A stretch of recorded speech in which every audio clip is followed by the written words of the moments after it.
சங்கீதம் 73ஆம் அதிகாரம். சுத்த இருதயமுள்ளவர்களாகிய இஸ்ரவேலருக்கு தேவன் நல்லவராகவே இருக்கிறார். ஆனாலும் என் கால்கள் தள்ளாடுதலுக்கும் என் அடிகள் சறுக்குதலுக்கும் சற்றே தப்பிற்று. துன்மார்க்கரின் வாழ்வை நான் காண்கையில் வீம்புக்காரராகி அவர்கள் மேல் பொறாமை கொண்டேன். மரணபரியந்தம் அவர்களுக்கு இடுக்கண்கள் இல்லை. அவர்களுடைய பலன் உறுதியாக இருக்கிறது. நரர் படும் வருத்தத்தில் அகப்பட்டார்கள். மனுஷர் அடையும் உபாதியை அடைந்தார்கள். ஆகையால் பெருமை சரப்பணியைப் போல் அவர்களை சுற்றி கொள்ளும், கொடுமை ஆடையைப் போல் அவர்களை மூடிக்கொள்ளும். அவர்கள் கண்கள் கொழுப்பினால் எடுப்பாய் பார்க்கிறது. அவர்கள் இருதயம் விரும்புவதிலும் அதிகமாய் நடந்தேறுகிறது. அவர்கள் சீர்கெட்டு போய் அகந்தையாய் கொடுமை பேசுகிறார்கள், இருமாப்பாய் பேசுகிறார்கள். தங்கள் வாய் வானமட்டம் எட்ட பேசுகிறார்கள். அவர்கள் நாவு பூமியெங்கும் உலாவுகிறது. ஆகையால் அவருடைய ஜனங்கள் இந்த வழியாகவே திரும்புகிறார்கள். தண்ணீர்கள் அவர்களுக்கு பரிபூர்ணமாய் சுரந்து வரும். தேவனுக்கு அது எப்படி தெரியும்? உன்னதமானவருக்கு அதை பற்றி அறிவு உண்டோ என்று சொல்கிறார்கள். இதோ இவர்கள் துன்மார்க்கர்.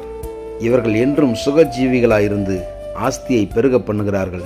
நான் விருதாவாகவே என் இருதயத்தை சுத்தம் பண்ணி குற்றமில்லாமையிலே என் கைகளை கழுவினேன். நாள்தோறும் நான் வாதிக்கப்பட்டும் காலைதோறும் தண்டிக்கப்பட்டும் இருக்கிறேன். இவ்விதமாய் பேசுவேன் என்று நான் சொன்னேனானால் இதோ உம்முடைய பிள்ளைகளின் சந்ததிக்கு துரோகியாவேன். இதை அறியும்படிக்கு யோசித்து பார்த்தேன். நான் தேவனுடைய பரிசுத்த ஸ்தலத்துக்குள் பிரவேசித்து அவர்கள் முடிவை கவனித்து உணரும் அளவும் அது என் பார்வைக்கு விசனமாயிருந்தது. நிச்சயமாகவே நீர் அவர்களை சறுக்கலான இடங்களில் நிறுத்தி பாழான இடங்களில் விழப்பண்ணுகிறீர். அவர்கள் ஒரு நிமிஷத்தில் எவ்வளவு பாழாய் போகிறார்கள்! பயங்கரங்களால் அழிந்து நிர்மூலமாகிறார்கள். நித்திரை தெளிந்தவுடனே சொப்பனம் ஒழிவது போல் ஆண்டவரே, நீர் விழிக்கும்போது அவர்கள் வேஷத்தை இகழுவீர். இப்படியாக என் மனம் கசந்தது. என் உள்ளந்திரியங்களிலே குத்துண்டேன். நான் காரியம் அறியாத மூடனானேன். உமக்கு முன்பாக மிருகம் போலிருந்தேன். ஆனாலும் நான் எப்பொழுதும் உம்மோடு இருக்கிறேன். என் வலது கையை பிடித்து தாங்குகிறீர்.